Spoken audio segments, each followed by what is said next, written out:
नमस्कार दोस्तों, स्वागत है आपका आपके अपने चैनल स्टडी विद आकाश में। आज मैं आपके लिए हिस्ट्री के रिपीटेड एमसीक्यूज लाया हूं। अगर अभी तक आपने हमारे चैनल स्टडी विद आकाश को सब्सक्राइब नहीं किया है तो प्लीज़ सब्सक्राइब कर लिए। तो चलिए शुरू करते हैं। पहला प्रश्न, दिल्ली के किस मुस्लिम शासक के निधन पर एक इतिहासकार ने कहा राजा को प्रजा से मुक्ति मिल गई व उन्हें राजा से? तो मैं आपको बता दूं कि ये किस इतिहासकार ने कहा था। ये बदायूनी ने कहा था। और किसके विषय में कहा था? मोहम्मद बिन तुगलक के विषय में कहा था। अब अगले प्रश्न की ओर बढ़ते हैं। अगला प्रश्न, इतिहासकार बदायूनी ने किसकी मृत्यु पर कहा था कि सुल्तान को अपनी प्रजा से और प्रजा को सुल्तान से मुक्ति मिल गई? देखिए, लास्ट क्वेश्चन में मैंने आपको बताया भी था कि ये कथन जो है बदायूनी ने कहा था, और ये रिपीट होकर देखिए नेक्स्ट टाइम पूछा भी गया है आईएएस में और पीसीएस में भी। तो इसका जो आंसर हो जाएगा वो क्या हो जाएगा? मोहम्मद बिन तुगलक। नेक्स्ट क्वेश्चन की ओर बढ़ते हैं। अगला प्रश्न, निम्नलिखित में से किस सुल्तान ने बेरोजगारों को रोजगार दिलवाया? तो इसका जो सही आंसर हो जाएगा वो फिरोज तुगलक, और इसने जो है एक रोजगार दफ्तर की स्थापना भी की थी। अगले प्रश्न की ओर बढ़ते हैं।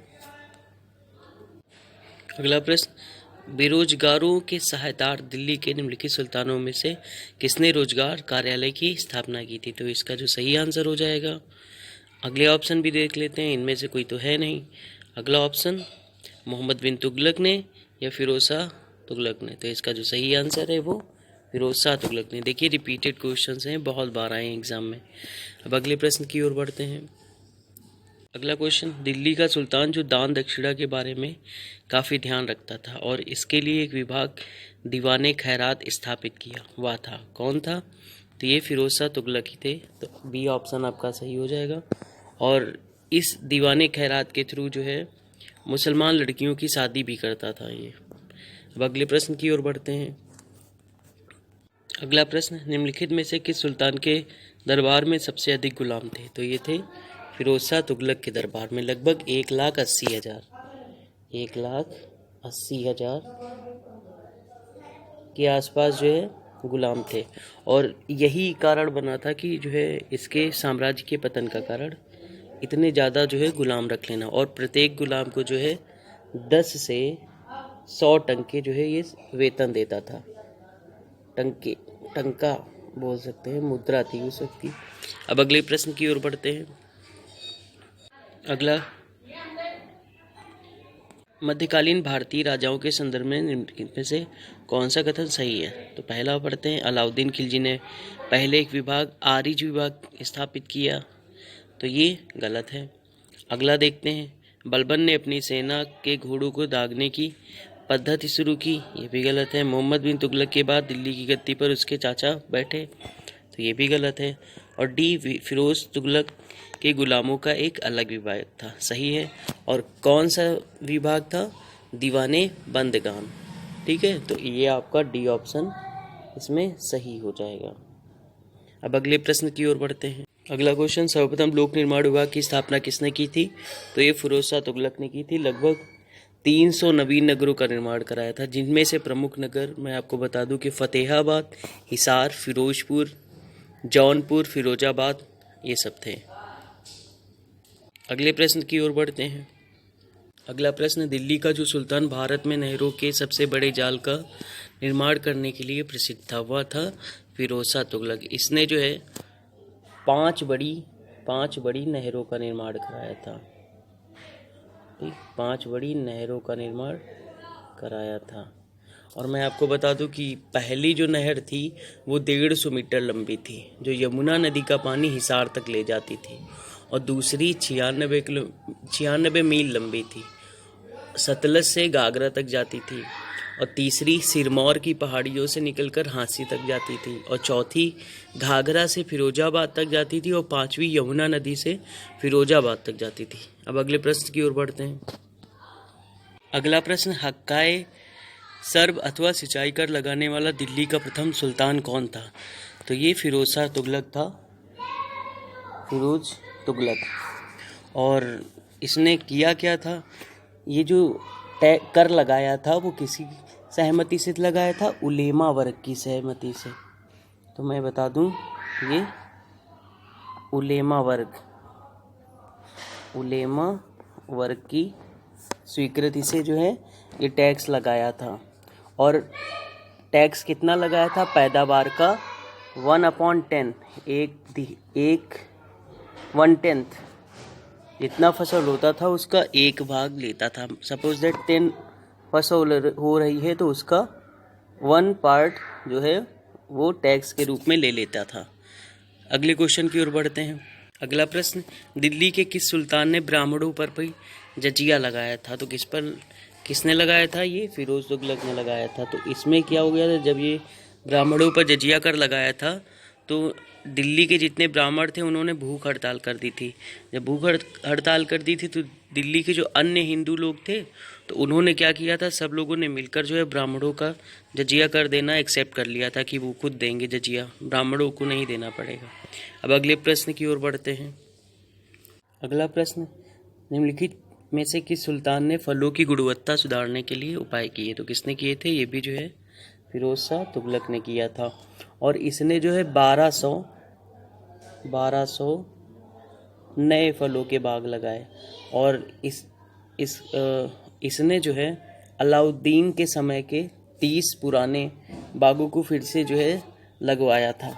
अलाउद्दीन के समय के 30 बागों को दोबारा जो है लगवाया था। अब अगले प्रश्न की ओर बढ़ते हैं। अगला प्रश्न, टोपरा तथा मेरठ से 2 अशोक स्तंभ लेक दिल्ली कौन लाया था? कौन लाया था? फिरोज शाह तुगलक ही लाया था। और इसने जो है कुलीन पुरुषों और भवनों की मरम्मत कराने के लिए जो है बोल सकते हैं कि जो है इसने जो है राजाओं और कुलीनों की ने जो भी जो है बनवाए थे महल या जो भी भवन, तो उसको जो है मरम्मत कराने का ये कार्य किया था फिरोज शाह तुगलक। अगले प्रश्न की ओर बढ़ते हैं। दिल्ली का कौन सा सुल्तान अशोक स्तंभ को दिल्ली लाया था? कौन लाया था इसको? फिरोज शाह तुगलक। अब अगले प्रश्न की ओर बढ़ते हैं। अगला प्रश्न, दिल्ली के किस सुल्तान ने इस उद्देश्य से एक अनुवाद विभाग की स्थापना की कि उससे दोनों संप्रदायों के लोगों को एक दूसरे के विचारों की समझ बेहतर हो सके? तो ये किसने किया था? ये फिरोज शाह तुगलक ने किया था। और फिरोज शाह तुगलक ने जो है कई जो है ग्रंथों का संस्कृत से फारसी में अनुवाद कराया था। अब अगले प्रश्न की ओर बढ़ते हैं। अगला प्रश्न, राज्य के खर्च पर हज की व्यवस्था करने वाला पहला भारतीय शासक कौन था? तो वो फिरोज शाह तुगलक था। अगले प्रश्न की ओर बढ़ते हैं। अगला प्रश्न, फिरोज तुगलक द्वारा स्थापित दारुल सफ़ा क्या था? तो ये खैराती अस्पताल था। ठीक है, तो इसका जो आंसर हो जाएगा वो बी हो जाएगा, एक खैराती अस्पताल। और एक दानशाला की जो है स्थापना करी थी, इसको बोलते हैं दीवान खैरात। दीवान खैरात। अब अगले प्रश्न की ओर बढ़ते हैं। अगला प्रश्न, दिल्ली सल्तनत के तुगलक राजवंश का अंतिम शासक कौन था? तो ये आपका इसका जो आंसर हो जाएगा वो सी, नसरुद्दीन महमूद। तो इसका जो टाइम पीरियड था वो 1394 से 1412 था। ठीक है, अब अगले प्रश्न की ओर बढ़ते हैं। अगला क्वेश्चन, तैमूर किसके शासनकाल में भारत पर आक्रमण किया? तैमूर ने किसके शासनकाल पे भारत पर आक्रमण किया था? तो आपको मैंने क्वेश्चन बता रखा है पहले से ही। तो इसका जो आंसर हो जाएगा वो क्या हो जाएगा? नसरुद्दीन महमूद, जो कि इसमें नहीं दिया है। और आप भी सोच सकते हैं कि नसरुद्दीन महमूद जो था उसका जो टाइम पीरियड जो था वो क्या था? 1394 से 1412। और तैमूर भारत आया था 1398 में। तो इसी टाइम पीरियड के बीच में ही आया होगा। तो इसमें से ऑप्शन कोई सा नहीं है, तो ये सारे ऑप्शन गलत हैं। तो आपको अगर पूछेगा तो उसमें दिया होगा कि नसरुद्दीन महमूद, तो आप उस पर टिक कर दीजिएगा, तो वही आपका सही आंसर होगा। अगले प्रश्न की ओर बढ़ते हैं। अगला क्वेश्चन, तैमूरलंग ने किस वर्ष भारत पर आक्रमण किया? तो किस वर्ष भारत पर आक्रमण किया था? 1398 में। और इसको तैमूरलंग इसलिए कहा जाता है क्योंकि एक तैमूर जो है एक किसी युद्ध में जो है वो पैर से घायल हो गया था, तो उसी वजह से वो लंग कहलाने लगा, क्योंकि वो लंगड़ा हो गया था। अब अगले प्रश्न की ओर बढ़ते हैं। अगला क्वेश्चन, तैमूर के आक्रमण के बाद भारत में किस वंश का राज स्थापित हुआ? तो इसका जो सही आंसर हो जाएगा वो सैयद वंश हो जाएगा। अगला क्वेश्चन, निम्न को उनके कालक्रमानुसार क्रमबद्ध कीजिए। तो मैं सबको जो है टाइम पीरियड बता दे रहा हूँ इसका। तो क्या हो जाएगा, रुकनुद्दीन जो था उसका जो टाइम पीरियड था वो 1236 था, इल्तुतमिश के तुरंत बाद का। लेकिन रजिया में लाल कपड़ा पहनकर इसके कुकृत्यों का विरोध कर इसको गद्दी से हटाकर 1236 से 40 तक रजिया रही। उसके बाद जो है अब बढ़ते हैं मुबारक खान की तरफ। तो मुबारक खान का जो टाइम पीरियड था वो 1316 से 1320 तक था। अब फिरोज शाह तुगलक की बात करते हैं। तो इसका जो टाइम पीरियड था वो 1351 से 1388 तक। और आलम शाह का पीरियड जो था वो 1445 से 1451 तक था। तो आप खुद ही देख सकते हैं कि सबसे पहले कौन आया, रुकनुद्दीन। उसके बाद आप देख रहे हैं कि उसके बाद मुबारक खान, मतलब 1 2, और उसके बाद फिरोज शाह और उसके बाद आलम शाह। मतलब आपका सी ऑप्शन सही हो जाएगा, 1 2 3 4। Thank you for watching. अगर आपको वीडियो अच्छा लगा हो तो लाइक करिए, शेयर करिए एंड सब्सक्राइब करिए। Thank you.